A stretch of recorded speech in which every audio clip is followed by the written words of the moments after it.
Bom dia aos irmãos. Como é bom poder participar desse congresso.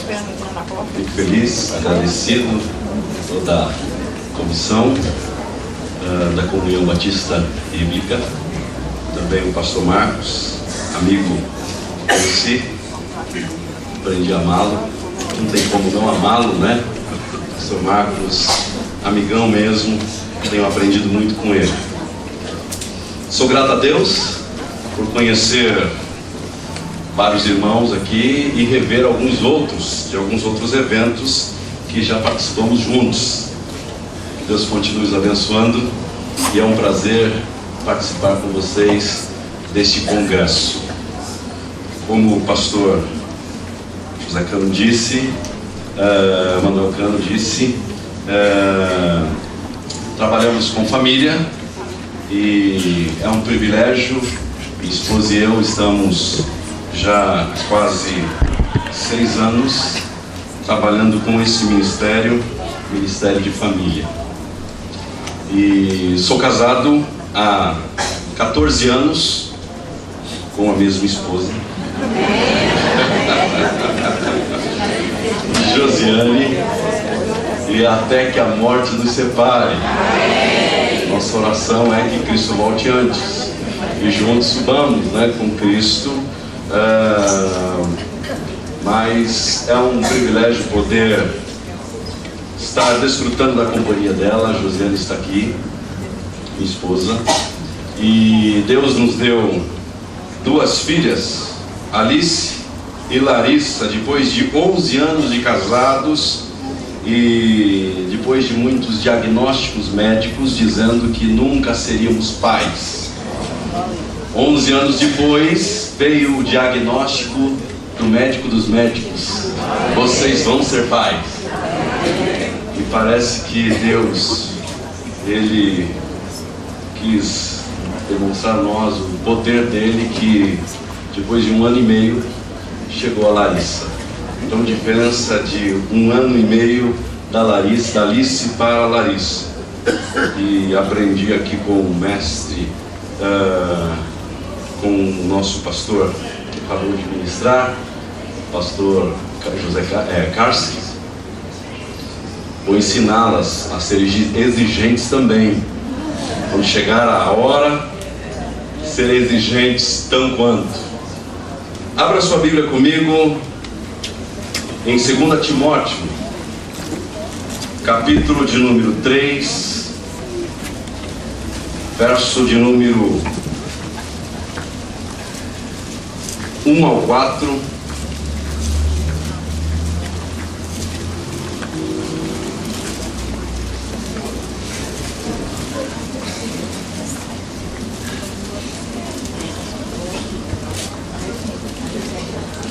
E depois o capítulo 4, verso de número 5.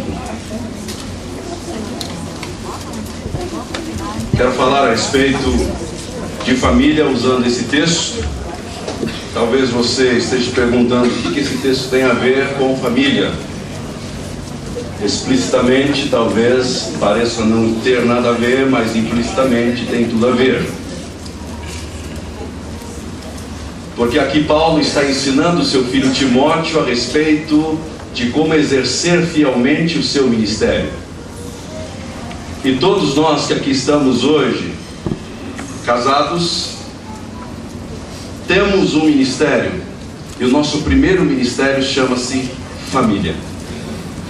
E o apóstolo Paulo ensina a Timóteo a como exercer fielmente o seu ministério, dando a ele alguns conselhos e pré-requisitos para que esse ministério seja feito de forma fiel. E nós vamos pegar esses conselhos que o apóstolo dá ao seu filho Timóteo e aplicá-los ao nosso contexto de palestra sobre família nesta manhã. Capítulo 3, verso de número 1. O apóstolo Paulo, escrevendo a Timóteo, a segunda carta de Timóteo, diz assim: sabe, porém, isto, que nos últimos dias sobrevirão tempos trabalhosos, porque haverá homens amantes de si mesmo, avarentos, presunçosos, soberbos, blasfemos, desobedientes a pais e mães, ingratos, profanos, sem afeto natural, irreconciliáveis, caluniadores, intemperantes, cruéis, sem amor para com os bons, traidores, obstinados, orgulhosos, mais amigos dos deleites do que amigos de Deus. Capítulo 4, verso de número 5. Mas tu, sê sóbrio em tudo, sofre as aflições, faze a obra de um evangelista e cumpre o teu ministério. Curve a tua fronte, oremos. Como disse o apóstolo Paulo, ele está escrevendo essa segunda carta ao seu filho amado Timóteo, e ele escreve essa carta já na sua segunda prisão. Ele não está mais numa prisão domiciliar, mas agora ele já está numa prisão, aguardando agora ser derramado por libação, ou seja, a sua morte é iminente. E ele então resolve escrever as suas últimas palavras para o seu filho, dando instrução a ele de como exercer fielmente um ministério, como agradar a Deus, como aquele que serve fielmente na obra deste Deus. E o apóstolo Paulo, então, ele vai tecendo os seus argumentos. Quando chega no capítulo de número 3, ele pinta um quadro para Timóteo, mas esse quadro não é um quadro bom. Ele não pinta um quadro agradável de como seriam os homens dali por diante. E o apóstolo Paulo, então, ele não querendo enganar, ele não querendo iludir o jovem Timóteo, ele diz assim: Timóteo, eu vou apresentar a você que tipo de pessoas virão, e que tipo de pessoas estarão sobre a sua batuta, que tipo de pessoas estarão sobre a sua liderança. E o coração dessas pessoas são assim, Timóteo, porque o coração delas vão ser corações voltadas para si. Saiba, Timóteo, que sobrevirão dias trabalhosos, tempos difíceis. Paulo irá retratar aqui o problema crucial da humanidade e o desafio que está por vir àqueles que desejam exercer seu ministério de forma fiel. Paulo chama Timóteo à realidade dos fins dos tempos, apresentando uma lista de como os homens são e serão. E esta lista, ela só é menor se comparada a Romanos capítulo 1. Paulo não esconde de Timóteo a situação que enfrentará. Paulo diz em sua carta a esse amado filho: nos últimos dias sobrevirão tempos difíceis. Trazendo essa verdade para o nosso propósito de palestra, de ministração nesta manhã, trazendo essa verdade para o nosso ambiente de casados, de casais, de família, podemos dizer que nos últimos dias sobrevirão tempos difíceis para a permanência de um casamento bíblico. A ideia aqui que Paulo expressa e escreve é de um tempo violento, que castiga, que opõe, que diverge, e é brutal, fortemente opositor às verdades bíblicas. Um comentarista chamado Warren Wiersbe, ele vai dizer o seguinte: que esses últimos dias que sobrevirão serão dias onde a incitação das trevas serão mais evidentes e cruéis, opondo-se violentamente contra os propósitos de Deus. Vemos estas verdades de viver os últimos dias em nossos dias. Vemos essa verdade quando o assunto é casamento. Nunca houve tempo onde os matrimônios, onde os casamentos de forma tão cruel estão sendo atacados. O tema casamento nunca foi tão deturpado como em nossos dias. O projeto maravilhoso de Deus estabelecido no Éden está sendo banalizado e desconfigurado. Em nossa cultura, aquilo que era para ser anormal, que era para ser normal, se torna anomalia. Aquilo que tempos atrás era normal, homem e mulher permanecendo-se casado até que a morte os separe, hoje é algo anormal. Na sociedade, essa pessoa está vivendo uma anormalidade. Em nossa cultura contemporânea, o que era visto normal tornou-se anomalia. Casamentos homossexuais, adultério, perversão sexual dentro do contexto familiar, inversão de papéis.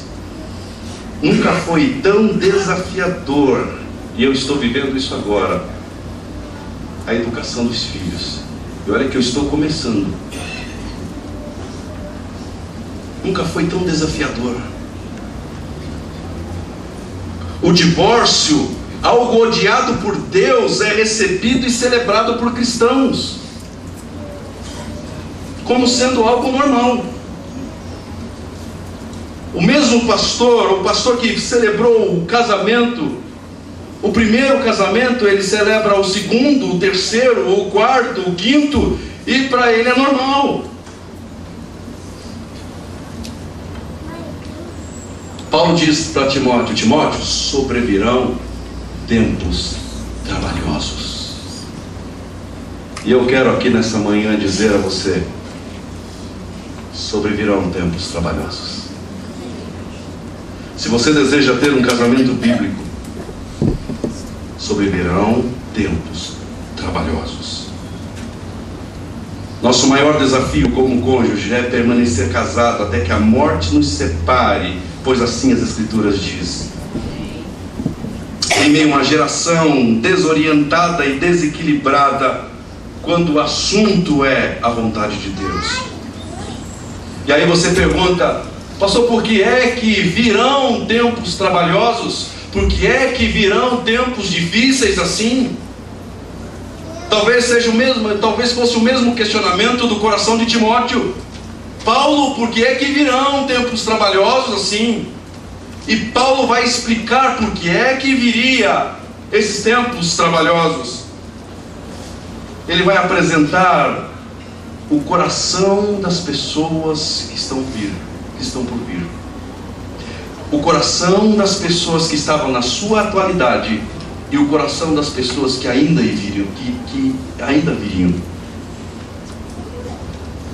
A resposta só poderia ser por causa do coração pecaminoso dos homens. E Paulo vai apresentar agora as características desses corações. Quais são as características do coração desses homens? Paulo começa a listar do verso 2 ao verso de número 4. E talvez você pergunte: Luciano, mas por que é que virá tempos difíceis se queremos manter um casamento bíblico? Por causa dos corações. Cristo, quando foi questionado a respeito do divórcio, Cristo disse: por causa do coração de vocês foi dado a carta de divórcio. Mas não foi assim desde o início. Que características são essas dos corações dos cônjuges? Paulo vai apresentar, e eu quero falar de apenas alguns. Primeiro, o apóstolo Paulo, ele ensina a Timóteo dizendo que os homens serão amantes de si mesmo. Por que casamento bíblico será difícil, desafiador?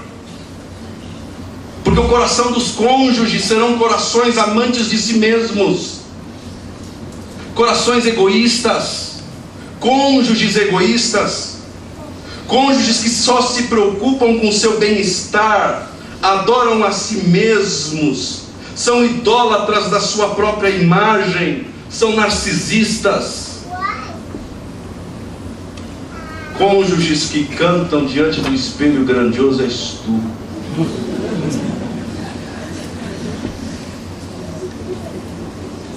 É esse tipo de coração de cônjuges que virão e que existem. O casamento existe para a autossatisfação desses cônjuges. O casamento existe para a felicidade desses cônjuges, para o anseio e para os seus propósitos e os seus fins. Você pergunta para alguns que têm um coração assim: por que é que você casou? E a resposta é: para ser feliz. Quão distante da verdade é isso? A felicidade não é o seu fim. A felicidade é a consequência de você viver dentro dos padrões bíblicos estabelecidos por Deus.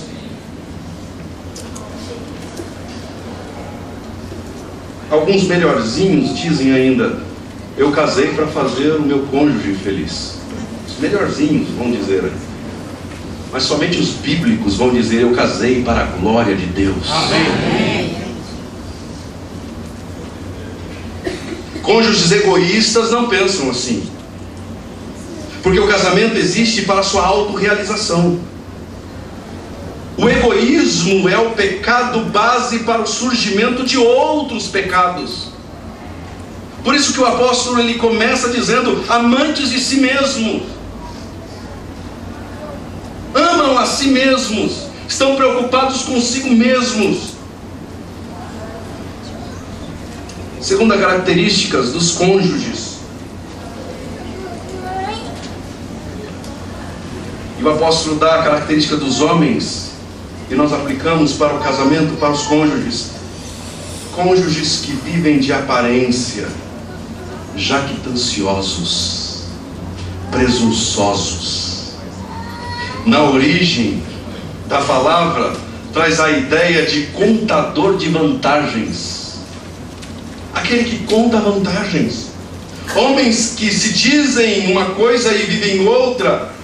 Pessoas que proclamam virtudes que não têm, desejando ser mais ricas que as outras, mais sábias que as outras, mais fortes que as outras, mas que na verdade não são. A pergunta é: você conhece cônjuges assim? Quantos cônjuges vivendo dessa forma? Terceira característica, o apóstolo apresenta o coração de homens, e hoje eu apresento o coração dos cônjuges. Cônjuges soberbos, arrogantes.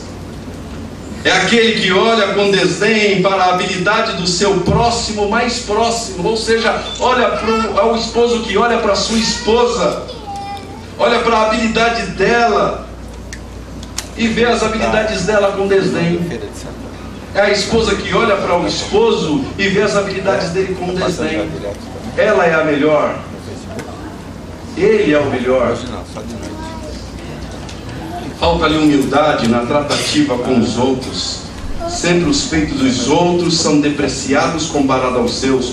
Quarta característica, cônjuges intemperantes, que não têm domínio de si.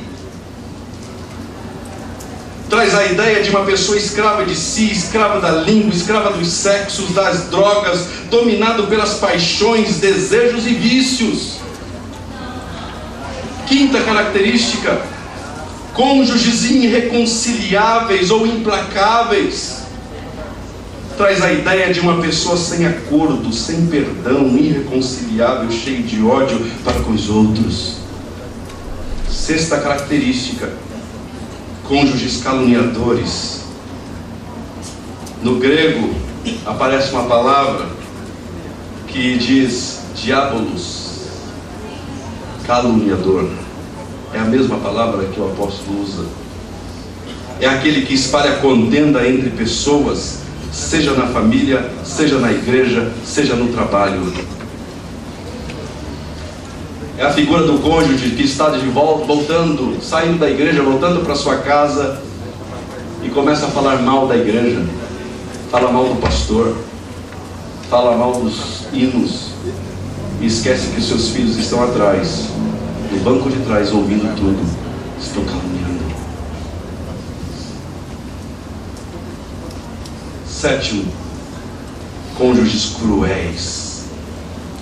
É a ideia de uma fera selvagem que não tem nenhuma sensibilidade nem simpatia. É a figura do homem e da mulher que com palavras e ações apenas fere o seu cônjuge. Homens que lideram suas esposas como um capataz lidera um escravo. Deus chamou você, homem, para ser o líder da sua casa, mas ser um líder como Cristo. Lidere a sua esposa como Cristo, usando Cristo como exemplo. Ele é o esposo exemplo que cobra com amor, ensina com amor, repreende com amor, exorta com amor, se oferece por amor. Amar não é demonstração de fraqueza. Amar é uma demonstração de força. Mulheres, não se rebele contra a liderança do seu esposo. A mulher cruel e a mulher implacável, ela se rebela contra a liderança do seu marido. Você pode até parecer aos olhos das suas amigas como a mulher mais forte, uma mulher que coloca os seus desejos, as suas opiniões, as suas vontades, impõe as suas vontades. Mas saiba que diante de Deus você não passa de uma Jezabel, mandona e rebelde, disputando o lugar de desprezo aos olhos de Deus com uma feiticeira.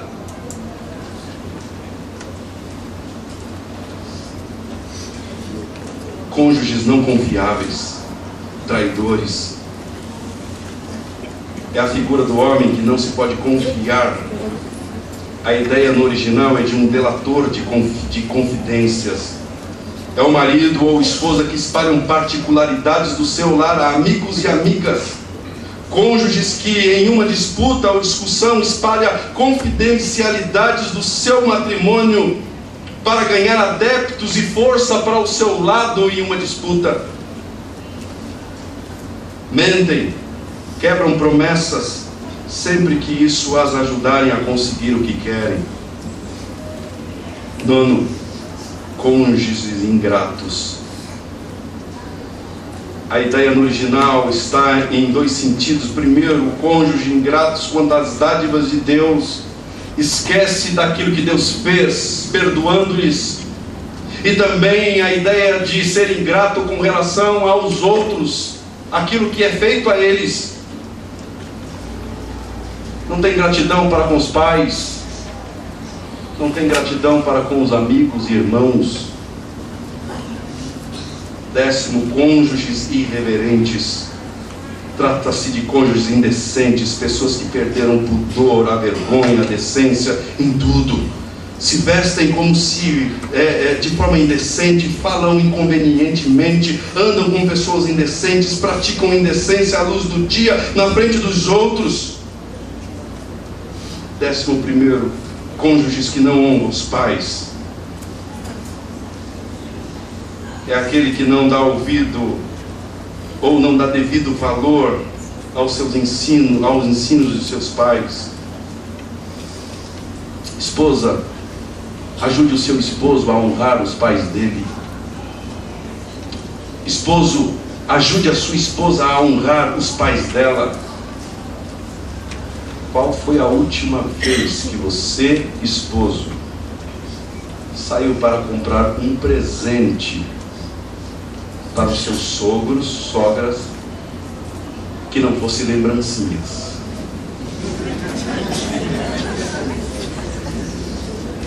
Você, esposa, qual foi a última vez que você saiu com o seu esposo para comprar um presente para a sua sogra, mas que não fosse lembrancinha, mas presente?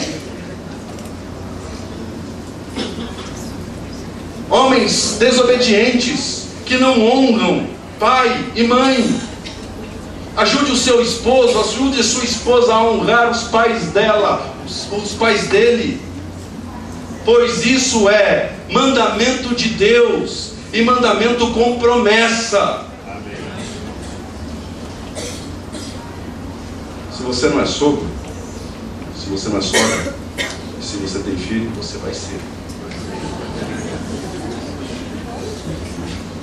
Então veja bem o próximo presente de aniversário do sogro e da sogra.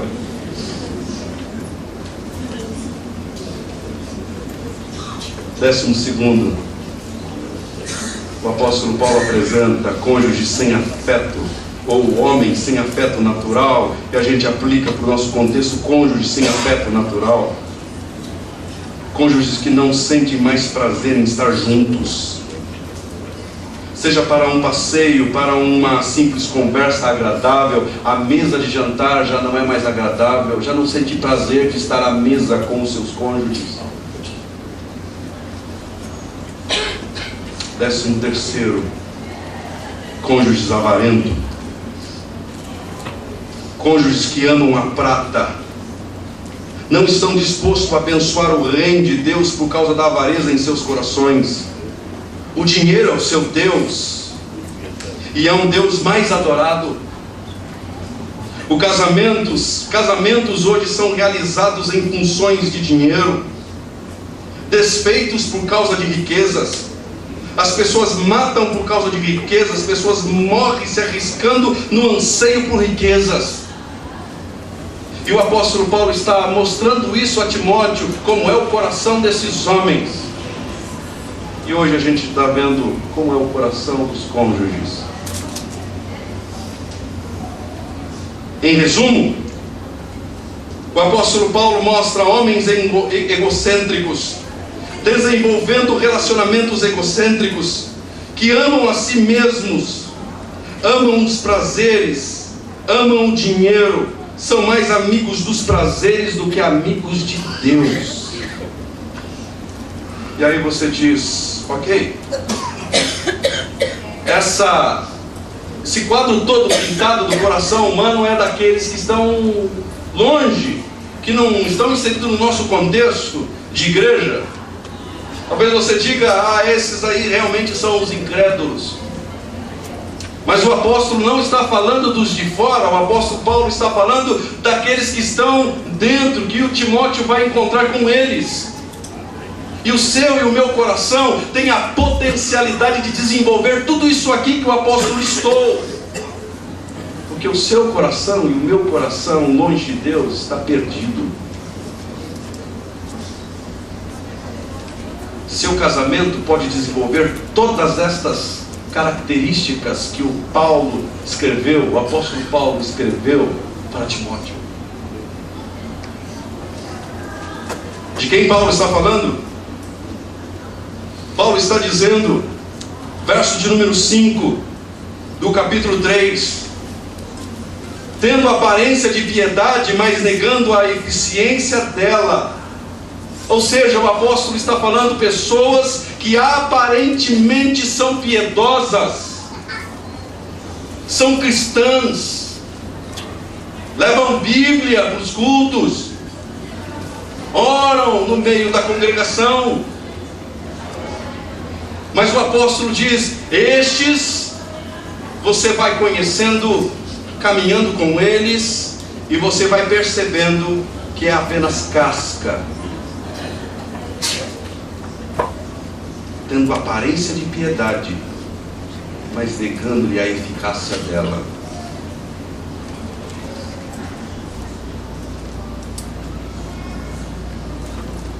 Quantos casamentos assim?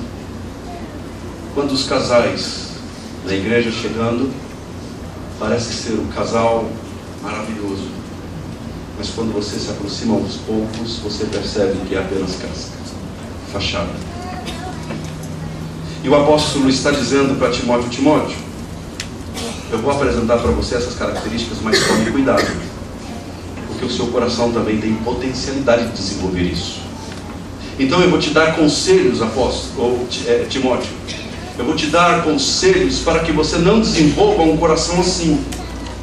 E aí a gente olha para os conselhos do apóstolo Paulo e a gente aplica para o nosso contexto de casal, de casados, para não desenvolver também um relacionamento com corações assim. Quais são estes conselhos que o apóstolo diz para o seu filho Timóteo? Primeiro conselho que ele diz, verso 5: destes afasta-te. Timóteo, você está vendo o coração desses que eu acabei de listar aqui? Afasta-te deles, foge deles, em outra tradução, fuja deles. Não apenas fuja das pessoas assim, mas fuja de desenvolver um coração assim. Fuja de ter um coração amante de si mesmo. Fuja de ter um coração avarento. Fuja de ter um coração desobediente a pais. Fuja de ter um coração ingrato. Fuja de ter um coração irreconciliável, caluniador. Fuja disso, Timóteo. Quer ter um casamento que glorifica a Deus, e como consequência um casamento que resulta em alegria permanente? Comece a fugir de uma vida descrita como os versos 2 ao verso 5. Quer um casamento que glorifica a Deus? Fuja de ter um coração assim, e fuja de pessoas assim. É esse o conselho que o apóstolo dá. O primeiro conselho que o apóstolo dá ao seu filho que está iniciando no ministério. Segundo conselho que o apóstolo dá a Timóteo: não basta você evitar os erros e fugir de pessoas que praticam o erro. É necessário você praticar o que é correto e imitar aqueles que praticam o que é correto. Verso de número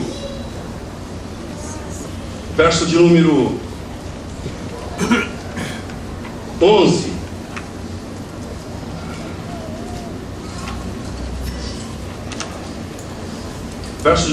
Vamos no verso 6.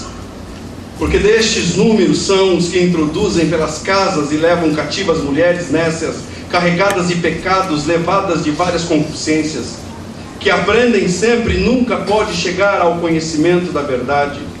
Como Janes e Jambres resistiram a Moisés, assim também estes resistem à verdade, sendo homens corruptos de entendimento e reprobos quanto à fé. Não irão, porém, avantes, porque a todos será manifesto o seu desvario, como também foi daqueles. Verso 10, o conselho do apóstolo a Timóteo: tu, porém, tens seguido a minha doutrina, meu modo de viver, intenção, fé, longanimidade, amor e paciência. Timóteo, não basta apenas fugir do erro, mas Timóteo, olhe para aqueles que praticam a verdade e tenha eles em estima e tenha eles como seu referencial e exemplo. Seus modelos têm sido casais que você conheceu no Facebook. Seus modelos têm sido casais apresentados nas revistas. O conselho do apóstolo Paulo é: Timóteo, olhe para mim, olhe para o meu conselho, olhe para a minha conduta, olhe para a doutrina, olhe para o meu modo de viver. Em outras palavras, Paulo estava dizendo para Timóteo: Timóteo, procure referenciais dentro da comunidade que você possa se espelhar. Procure na igreja casais que possam contribuir para o seu crescimento. Procure casais que vivem em contato com as Escrituras e frequentemente assíduos na igreja. Procure casais que enfrentam os mesmos desafios que você enfrenta, assim, e mesmo assim demonstram um amor maior um para com o outro. Timóteo, procure referenciais. Terceira característica, ou terceiro conselho que o apóstolo Paulo dá a Timóteo: não apenas escolhe as melhores, ou não apenas escolha os melhores modelos, mas permaneça nas verdades que você aprendeu. Verso de número 14. Tu, porém, permanece naquilo que aprendeste, e de que foste inteirado, sabendo que tens aprendido, de quem tens aprendido, e que desde a tua meninice sabe as sagradas escrituras, que pode fazer-te sábio para a salvação pela fé. Toda a Escritura é divinamente inspirada, proveitosa para ensinar, para repreender, para corrigir, para instruir em justiça, para que todo homem de Deus seja perfeito e perfeitamente instruído para toda boa obra. A única coisa e a única palavra que pode trazer estabilidade à sua vida conjugal é a palavra de Deus. Amém. Fuja de qualquer outra argumentação. Fuja de qualquer outro ensino que esteja contrário às Sagradas Escrituras.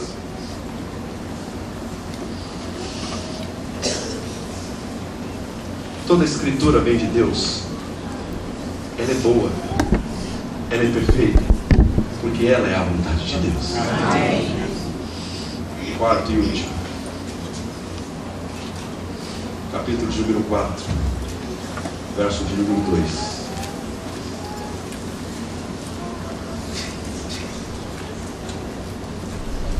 Que pregues a palavra, inste a tempo, fora de tempo, corrijas, repreenda, exortes com toda a longanimidade e doutrina.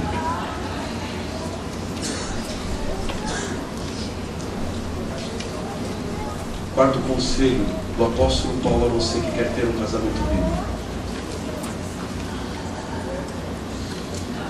pregue a palavra. Mas como que eu posso pregar a palavra com o meu casamento? Vivendo a palavra no seu casamento, se tornando a palavra no seu casamento. Pregue a palavra no seu casamento. Como é que eu faço isso? Como que eu posso pregar a palavra no meu casamento vivendo? E o que é que eu posso viver? Como que eu posso pregar essa palavra no meu contexto de casamento? Pregue a palavra e mostre a origem do seu casamento. Deixe bem claro que casamento não é invenção humana. Deixe claro que casamento é originado em Deus. É projeto de Deus, é propósito de Deus. Seu casamento não nasceu no coração de homem, mas seu casamento nasceu no coração de Deus.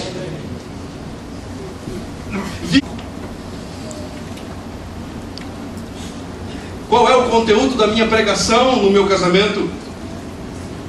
Se casamento teve origem em Deus, e este Deus é um Deus santo, então o conteúdo do meu casamento deve ser um reflexo da santidade deste Deus santo. Expresse essa santidade de Deus convivendo com sua esposa. Expresse essa santidade de Deus convivendo com seu esposo, cuidando dos seus filhos. Anuncie a todos a santidade deste Deus santo e glorioso.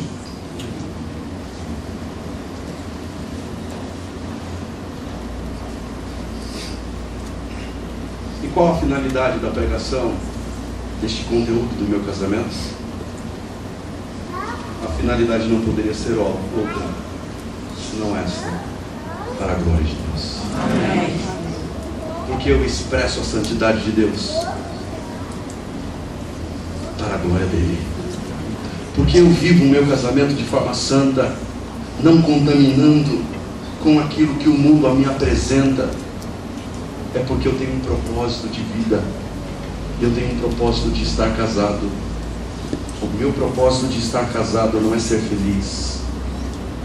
O meu propósito de estar casado não é fazer o meu cônjuge feliz. O meu propósito de estar casado é glorificar a Deus enquanto convivo com o meu cônjuge. Se você, pastor, ensinar isso aos cônjuges da sua igreja, que maravilha, que bênção. Pregue com o seu casamento. Pregue a natureza do casamento, a origem do casamento, a natureza dele e a finalidade dele. Paulo está ensinando e aplicando considerações finais, concluindo. Paulo está ensinando o seu filho Timóteo como exercer de forma fiel o seu ministério. Que você grave no seu coração nessa manhã que o seu casamento é o seu primeiro ministério. Você, pastor, deve governar bem a sua casa, pois é o seu primeiro ministério. Você, esposa de pastor, deve auxiliar e zelar pela sua família, porque esse é o seu primeiro ministério. Faça isso com prazer. Segundo, direcione o seu casamento a práticas honrosas. Direcione o seu casamento a práticas que glorificam a Deus. Como fazer isso? Espelhe em modelos honrosos. Olhe para aquilo que as Escrituras diz. Tenha as Escrituras como o seu aferitor, o seu guia.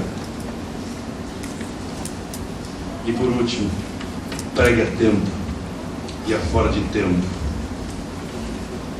um casamento que expressa a glória de Deus, anunciando a sua santidade.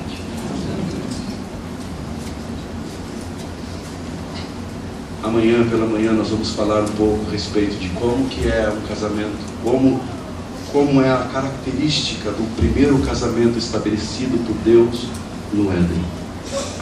Quais são as características do homem que Deus criou? Quais são as características da mulher que Deus criou? Quais são as características do casamento criado, estabelecido e celebrado pelo próprio Deus no Éden?